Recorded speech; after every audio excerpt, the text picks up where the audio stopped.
For a regular meeting at the SAU boardroom for the budget meeting on November 25th at 7 PM, right on the nose. Can we call the roll call, please? Liz Costa. Present? Karen White. Here. Ellen Short. Here. Here. Catherine Gonzalez. Sarah Dosey. Julie Hammond. Sue Sherman. Here. Sabrina Alberg. Here. Christy O'Clair. Okay, we all set? Could we rise for the Pledge of Allegiance? I pledge allegiance to the flag of the United States of America, and to the republic for which it stands, one nation, under God, indivisible, with liberty and justice for all.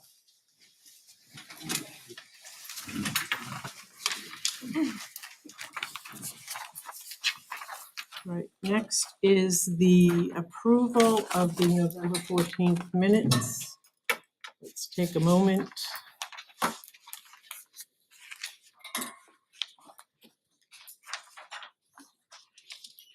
Make a motion to approve the November 14th meeting minutes. I will second that motion.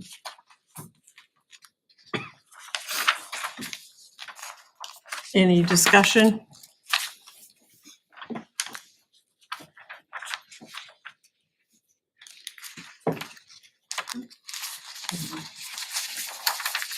All those in favor?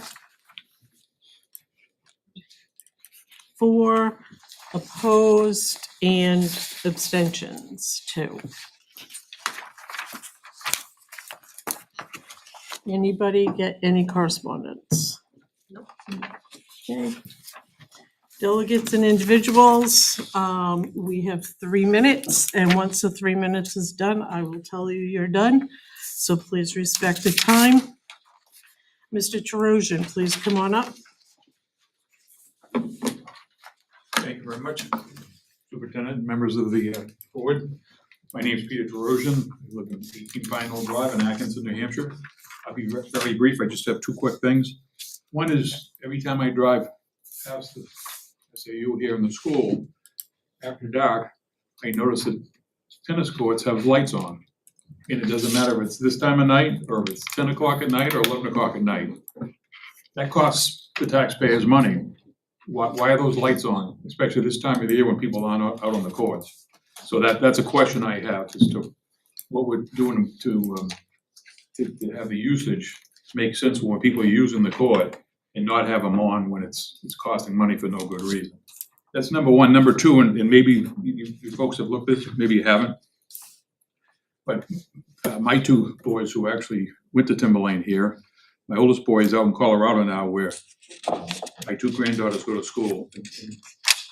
And parents are responsible actually for transportation of the kids to school, which seems to work out well and save a tremendous amount of money.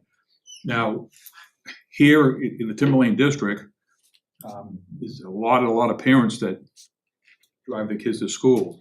Have we considered aligning the transportation need, when getting a list of parents that drive their children to school on a regular basis to see if there's some cost savings there so we have, routes that help to be more efficient than what we perhaps have right now. And these are just 2 questions. That's all. I wanted to ask those 2 questions. It's obviously budget presentation, so, you're always looking to see where you can trim where it's something that's not going to affect the children's education. Those 2 items, if you look at that, there may be some savings. Thanks for listening. Thank you. Okay.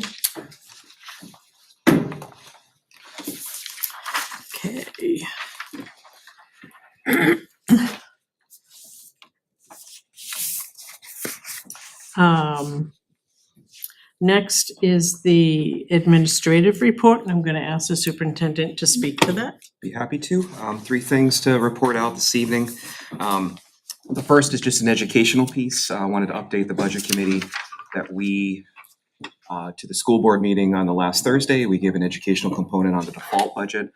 I understand that the default budget doesn't rest with this body, but if you needed either information or your own education around that, you can certainly tune back into that meeting. But probably even more importantly than that, Marie and I'd be happy to spend some time with you. If you wanted to carve out some time for us to be able to sit and meet together, we can walk you through not only the RSA language, but the mathematical equation and formula by statute that computes that default budget. And we can walk you through that so you've got an understanding of what would stand in contrast to the proposed budget at the end of this process.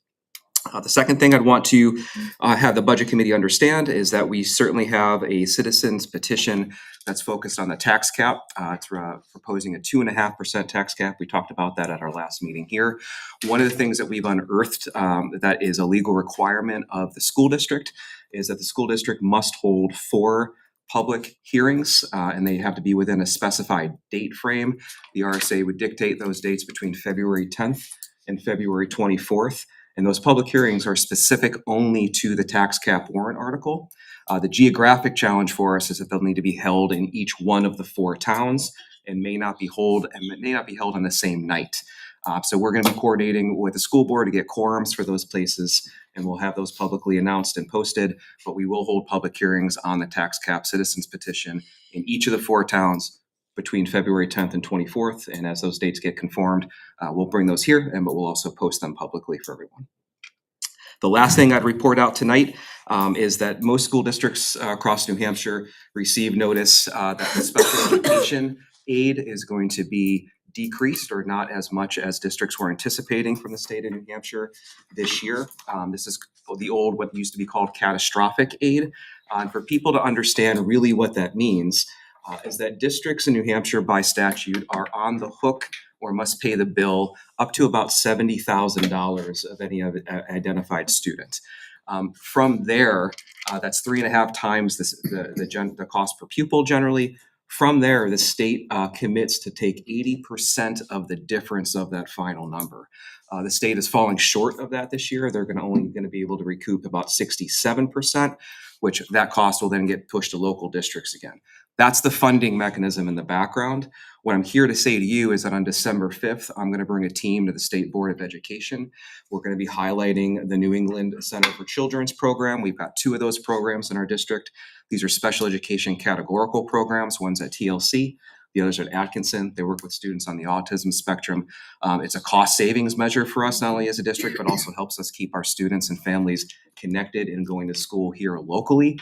I think Kelly may allude to some of that in her presentation tonight, but it's a good opportunity for Timberlane to really showcase a very important program that we have in-house here in terms of partnering, but also to do it at a state level so they can understand the impact of that funding mechanism for us moving forward. That's all I have for this evening, Liz. Thank you. Next, the reports of the committee. Any budget committee members have anything to report from the CIP? I guess we're gonna hear about that this evening anyways. Yes. Okay, and then, school board. No, nothing, just same as what Justin touched on. Okay. Next, we're going to move on to new business. We're going to hear the special ed budget presentation from Kelly Brooks. Welcome. And you've got a tough job coming up, I'm sure. Yes. A lot of great people that are supportive, and we worked hard on the budget. So in my budget, I don't know if the drivers will go up, but How's that go? I got it from you, thanks. All right. But I like other people to be able to see.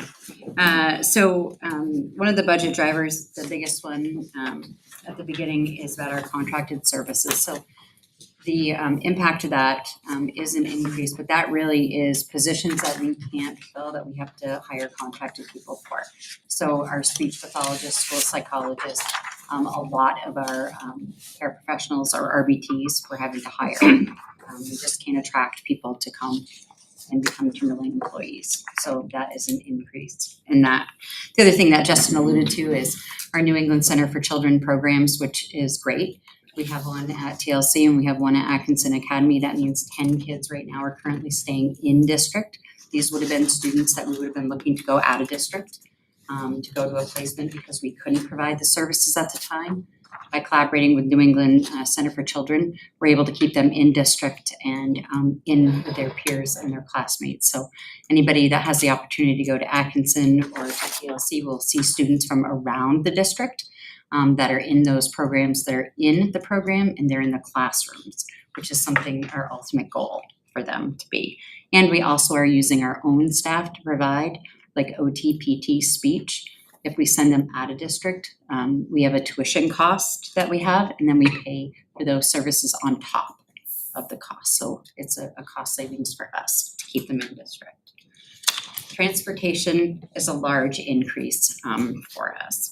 And part of it is the amount of buses that we have to have that are kind of going everywhere. They're going to out of district placements or they're going to in district placements. So we've had to increase that. That includes, our ESY that we have. So if you think about the amount of kids that we have that are out of district right now, we have many routes that are going out, many routes that are going in district that are kind of crossing over with each other. So that's why the increase for transportation. Our number of kids that have increased as well. So we have to think about it when we're making the decision for an IEP team if children can be on the big bus or if they need to have specialized transportation. We're having more and more students that need to have that specialized transportation for many reasons. We have a lot of medically fragile kids that are coming into our system right now. And we also have kids that cannot tolerate 52 kids on a bus with them. They can't, so they need that transportation. We are happy that our extended school year services do include some of our out-of-district placements. A lot of our kids are now coming back in district and having some of their summer services if they can with us. So that's a benefit to us as well. Our big increases are out-of-district placement. So we've had a couple of changes that have happened with funding. We have an episode of treatment that a law changed and then changed again. So the episode of treatment was that at first we had to pay for the education, and now it's gone to that we get the information. We follow our kids that are residentially, but we submit that to the DOE. So that has dropped some of our payment for the kids. We also have more kids that are staying in district. So we're not having to use and pay our money out of district now. They can stay with us. So we have lost some students that have aged out or that have transitioned and are coming back to us. So IEP teams are making that decision. As we add more programs to our district, the opportunity is there for our students to return back to our district. And then I just had put in there that the average cost per placement is about $150,000. So you can see the savings, and that's just for tuition. You can see the savings if we're having students stay in district in our programs. So we have 2 ASD programs and we have 1 ED program right now at the elementary level.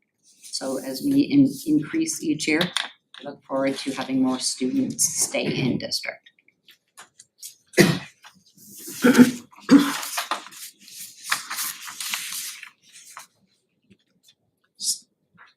I'll start. I noticed that your private tuition has dropped over $800,000. Is that because you're pulling more kids back in, providing more services in, like you said, the extended school year versus sending them out, the classrooms at Atkinson, which I love, thank you very much, because that's what I do, and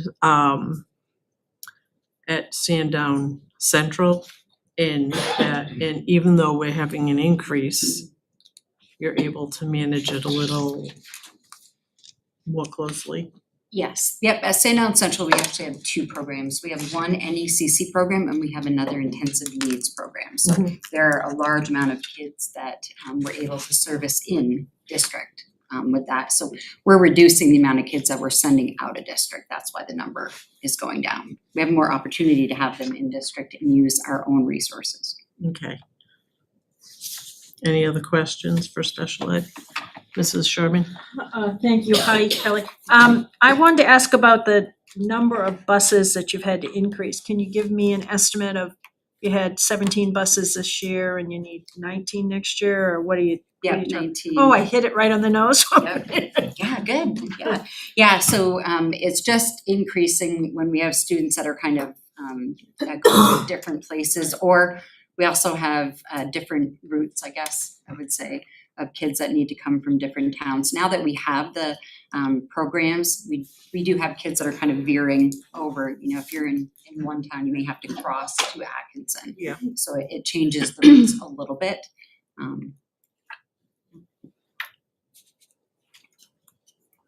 19 buses, this also does not include regular transportation, like kids, like, so this is It's just just special. special ed. Special This ed. is just We're not doing any route sharing. I know that kind of was happening last year, that's not happening this year, is it? Routes as in two schools are on the same bus. Yeah. Yeah, so we do that for some of them, but we are charged individually as a route. So you may be going to Lighthouse and Crest, you're still charged for Crest and Lighthouse. And just to put it in perspective, each additional bus is about $75,000 cost per year. Okay, thank you.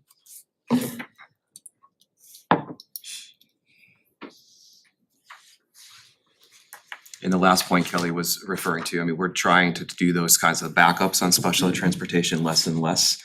We're in a better situation now than we were last year, but it is certainly not perfect. And even with these increase in buses, that transportation ride time for the kids is hopefully also going to be decreasing on the user end of that as well. That's good. Yeah, because last year, some of the kids were on the bus for a couple hours. Far too long. That's way too long. So it's too long. Any other questions for Kelly? I just have a quick question about the information access fees, and I'm sort of wondering why those aren't part of the technology budget. They're for our communication devices, like our children who have AAC devices, all the programming are in there, as well as any other access that a student needs, like some kind of programming for writing or reading. So it's always been under it because it's special ed. Because it's very specialized. It is, yeah, it's very targeted for children who need to have a device to be able to communicate, or they need to have a program. Or we also have under there, we have our system for special ed to be able to do goals and objectives and things. If I may add, Karen, you'll see actually info access pretty much in everyone's budget. Yeah. Not just special I ed, mean, because there are special programs like Nearpod, all different programs that are school specific, or in Kelly's case, program specific. So you'll see those fees. It's more district-wide programs that you'll see in Ken's budget. And the special education, we have to keep it separate because it's just its own. And is there a big difference in what you're anticipating? I mean, obviously, I know everything gets more expensive every year, right? But this is a pretty big difference. So what is driving that? Some of it is we have many more students that have communication devices than we've seen. You know, it used to be that we would have maybe one per school, and now we're having 4 or 5 or 6 per school. So it's just the programs that need to have, and then the technology to help them implement it. Thank you. Yes. Well, I think what the bottom line is, you're asking, your budget request is less money It is. than last year. So It is. that I'm should just looking make at that some of line our that says- public a tad happier. I mean, it's a savings, and that's a credit to your good management and that kind of stuff. So I'm proposing to make a motion to take under review for consideration the proposed 26 budget, doesn't seem possible, $7,104,157.30. We have a motion, we have a second. Second. And we have a second. Any more discussion before we take this under review? All those in favor? Unanimous? Thank you, Kelly. Thank you, Kelly. Yes, Kelly. thank you.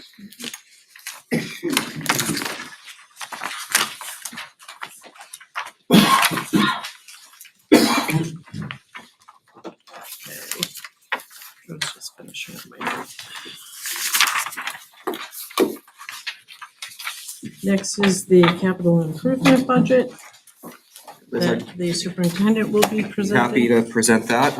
Before I do that, I just wanted to remind the budget committee what's happening this year in fiscal year 25 with CIP, just so folks get an understanding of the projects that are happening. or that are completed. Over at Atkinson Academy, we were able to replace and renew phase one of HVAC systems over there. And also beginning of phases 1 and 2 with the Belfry, what's happening this year out of the CIP line. We were also able to do some HVAC work over at the middle school. We were able to upgrade lighting controls at the high school this year, repaired a CMU wall over at Danville, and also replaced a boiler here at the SAU. So those are the types of projects we're talking about as we talk about capital improvement, and those things have been able to help the district move forward this year. In terms of this year and what the project list is recommended moving forward, there are 61 items currently on the CIP list. 9 of those are attached to the lease. So the subcommittee, the board, really we're looking at 50 items and trying to prioritize the importance of those. After discussion through the fall season, they're bringing 4 projects forward with a recommendation of the school board for work in fiscal year 24. I'll talk through each one of those projects now. The first project is the high school bathrooms, about renovating those phases over at the high school. This would be the beginning of a long-term base of work over there. And the fundamental component here is really looking to move away from bathrooms for staff and students that are large spaces and moving toward creating and developing individual bathrooms that are private, personalized, and individualized for folks. And right now there's a $500,000 cost associated with the beginning of that work. We're partnered with a couple high schools in the local area that have also already moved through this. We're working through tours over there and seeing their specs and getting on the ground, talking to their students and their BA. But what we're hearing now is that this fundamentally has an impact on the student experience at the high school and is a culture kind of binding moment for them. So we're excited to move forward and recommend that beginning of work over at the high school. The second project coming out of the CIP is the boundary fencing on the main campus. So here in Plastow on our secondary campus, if you think about the exterior fencing that pretty much borders most of the campus area, a lot of it is damaged, concaved, and it's in some situations dangerous in terms of the way that some of the sharper components of that fence are kind of jutting out into head levels and eye levels. The purpose of that fencing is really to control foot traffic and quick or non-quick access to our campus, particularly when we have large events here on the main campus, just in terms of crowd control. So they've earmarked $200,000 to look into feasibility of upgrading not only the safety of that, but also the aesthetic appeal of the main campus. The third project coming out of the subcommittee is the roof over at Danville. There are 4 of the 6 sections that are certainly in need of repair and work there in terms of collecting water and then that water kind of infiltrating the building. So that is a project that we feel is a high need and that we'd want to place forward the CIP in fiscal 26 to redo that. And also lastly, this is the last phase of the Belfry over at Atkinson. This is mandated by the Articles of Agreement, but also something that would be completing the work over there in the Belfry. If you remember in phases 1 and 2 in the CIP, we're doing that work this year, and this would complete that project list. I don't have great news to report on the LCHIP grant. The Timberlane Regional School District was not awarded that grant, which would have been in a little excess of $200,000. So that price tag still sits at $641,740 currently. However, we have some information that they're going to come into some more monies. They're going to be allocating for some of those grant non-recipients in January. So we're still in the running for about a maximum of $150,000 grant there. We'll learn more about that in the month of January. These are the projects that are recommended through the CIP subcommittee. I'm going to bring those to the board. They have a proposed cost of $1,891,740. That's right in line where the voted budget has been over the last 2 fiscal cycles and puts us kind of continued in a environment where we're able to really improve the capital features of our district and move it forward. I also would be remiss to let you know that the school board has talked about these projects on 2 occasions. And like last meeting they had, they are in full support of me bringing forward this total and would like to see this work get done in the district over the course of the next year. Happy to entertain any questions or individual things you want to learn about any of these projects. Mrs. Sherman? Thanks, Justin. That was a great summary. So that committee meets and I'm still on that CIP committee, looking at all the projects that some that had been proposed years ago and we're still trying to move them along. And I'm particularly interested in getting those bathrooms at the high school back into a usable space. Having grandkids over there, you know, that kind of stuff, but they just need to be updated. And I was thrilled to have the connection with some of the other communities that have done these types of bathrooms. We had some great photographs, the opportunity of having the school board go on a tour. If you wanna go look, I think that's great, so you can see for yourself how those bathrooms would look and how those would work. So I'm really in favor of that. The fencing situation has been longstanding. We've had fencing places, you know, a tree falls on the fence and 10 years ago, and we haven't quite got to it yet. So we need to kind of get that, just make it a safer area where a kid doesn't run into a fence chasing a soccer ball or something, gets hung up. So I'm really in favor of those two particular projects moving forward, and I'm pleased that we've stayed in line. It's a improvement plan. We've kept the projects trying to do about 1.8 million for the last few years, and keep it going. So I think the committee really looked well at everything, had some great discussions, some heated discussions at some points, but it was good. It was all good stuff to get us to this point. So I'm certainly in support of this CIP still. Thank you. Any other questions or comments? Yes. I will comment please. Just for those who might not know, and I know a lot of stereotyping comes when we hear about the bathrooms, but for the high school itself, for anyone who may not have children involved in the high school level, the high school bathrooms are very stressful for kids, all kids, as they may have been when you all went to school as well. A lot of things high school activities that take place, right? We don't have security while I'm in the halls, we have one police officer. So the things that take place, a lot of these kids wait until they have band every other day and use the bathrooms that are in the pack because they're afraid to use the bathrooms where there might be fights, there might be drugs, there might be all these other things taking place that, well, you can just use your imagination, I won't mention on TV. So the bathrooms themselves become a very stressful environment for kids that they're not even using them during the day. So it's not just stereotypical what people think when they hear bathrooms in 2024. There's a lot of other pressures that are coming to all our kids. So just wanted to throw that out there for anyone who might not know what's taking place in the high school bathrooms. Yeah, I will back you up and say that I have a child that waits till she gets home. And I'll also say that I've seen the water spots in the Danville ceilings. So is it really a capital improvement or is it a repair? I mean, obviously repairing a large section of the roof Yeah. will improve the Quality. the value of the building, so yes. Increases the value of the But it's building. necessary. It's not something that's just like, oh, we can push that down the road. It has to get done. Where our building is disintegrating because of water damage. And again, with Danville, there are actually 6 separate roofs over there, and we're looking at 4 of them specifically. 2 of them are holding up.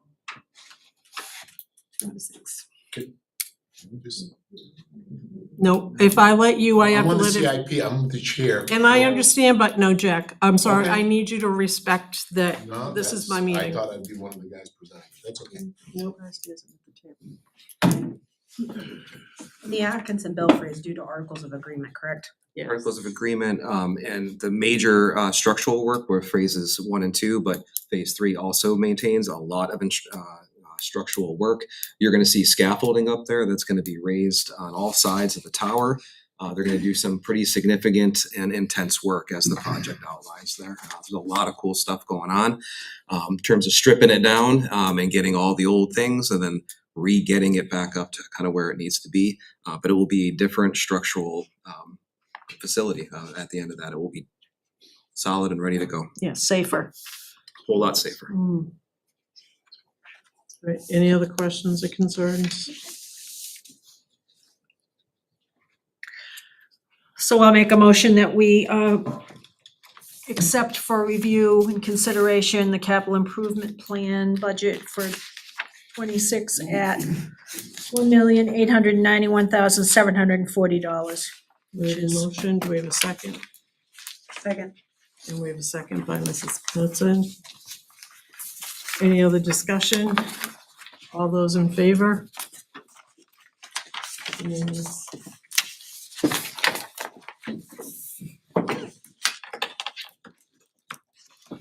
All right, last is the transportation budget.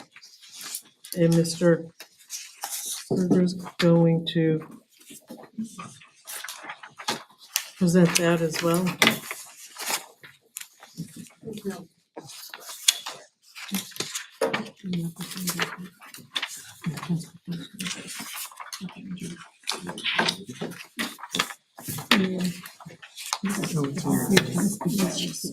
It's right there. You guys have it in front of you? The next one. Okay, great. I'll talk off the sheet then. Certainly a budget driver, we have a contract with First Student, but we also got some different transportation vendors when First Student can't commit and kind of I guess deliver on kind of what we need. We're also going out. Our obligation is to get the kids to where they need to go. So that's kind of like the bottom line. Before you here, you've got the 26 requested in categories, and I'll walk through those in a second. You've also got a column from last year in terms of what was voted. And then you've got the variance, very similar to what the slides and the headers have been before you throughout the fall months. In terms of special education transportation, Kelly highlighted that already, but you are looking at an increase of a little north of $200,000, which equates to about 16%. Regular education transportation, this is our contract with First Student. It includes 29 buses. We are not adding any more routes there, but that is the contractual increase this year, which is about 4% or a little north of $100,000. Those same rates increase for the extended school year transportation. That's both here in district and also when students are going out of district to their district placements for that extended school year. You've got small increases in team transportation for athletics, vocational, which is the CTE programming down in Salem. Also, in terms of music transportation, you've got a slight increase in field trips through the schools as well. So all told, you're looking at a little less than a $500,000 increase in transportation. Again, most of this is driven by contractual obligations, which equates to about a 9% increase. I have a question. Yes. I'm looking at the special ed budget and the transportation budget. Maybe I don't understand, but I think I do.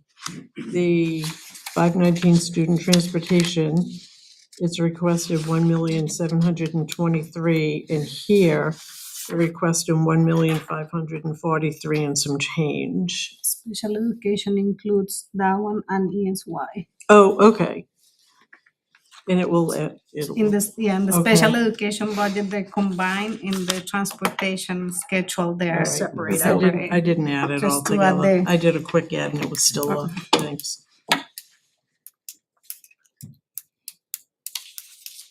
Any other questions, comments, concerns?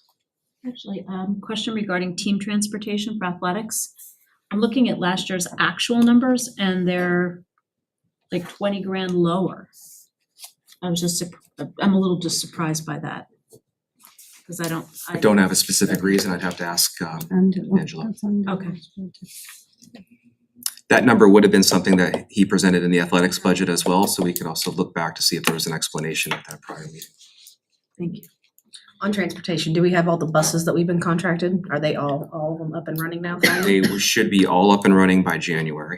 So since we've budgeted and are paying them to have X amount of buses, the ones that they've not been having, do they not charge us for those then? Cause it's a service that we're paying for and they're not providing. The contract that we entered in 2 years ago with them, they charge us for them, whether they're operating or not.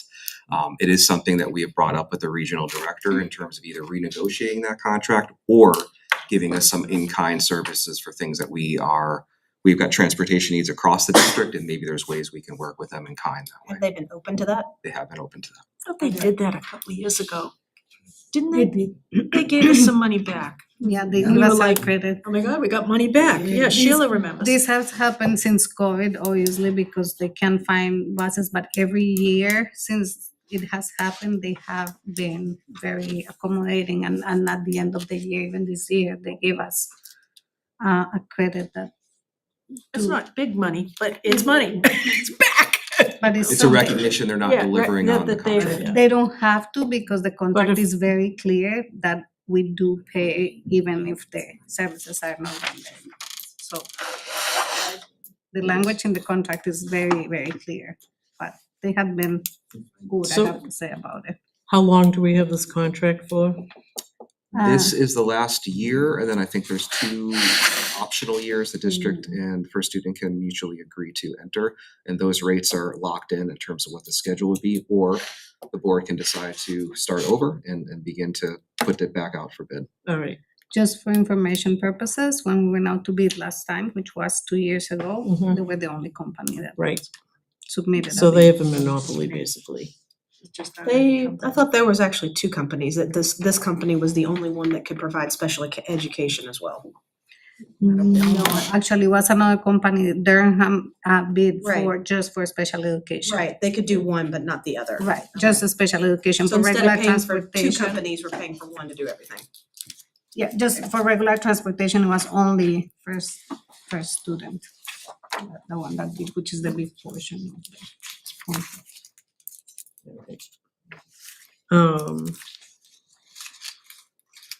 Any other questions or concerns on the budget for transportation? Okay. It is what it is.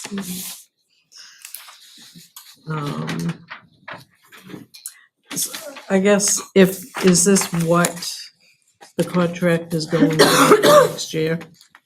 For the transportation, this number? So the contract, not necessarily, so the regular transportation, the 29 buses for regular transportation is a set annual amount as spelled in the contract. The other transportation, like the special education and It's a different athletics, contract. it's the same contract, but those amounts aren't set. They Okay, are depending on the services that we require. So special education, if we need 19 buses instead of 17, then it's 19 buses. okay, Athletics, if we have 2 new teams in the middle of school, then we have to increase you know, Okay. so it depends. But the regular transportation, it is a set amount for the 29 buses. that okay, we so run. the 2.7 million is a set. 725 is a set. It's a set number. amount. Okay, Which gets divided into the amount of months, and yeah, that's the All right. monthly amount that. all right. Just so everybody understands. Mhm. All right. Any other questions, any motions?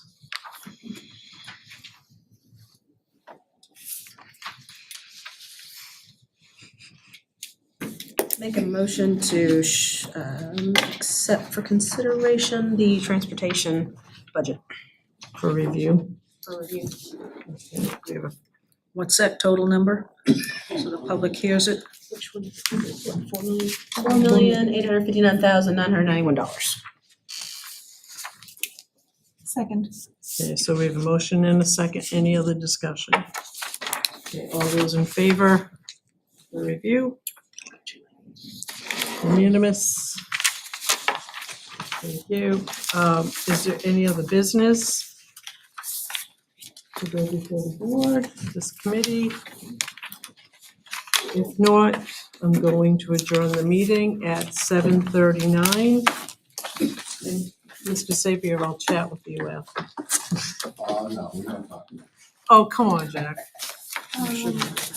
I just want to remind everybody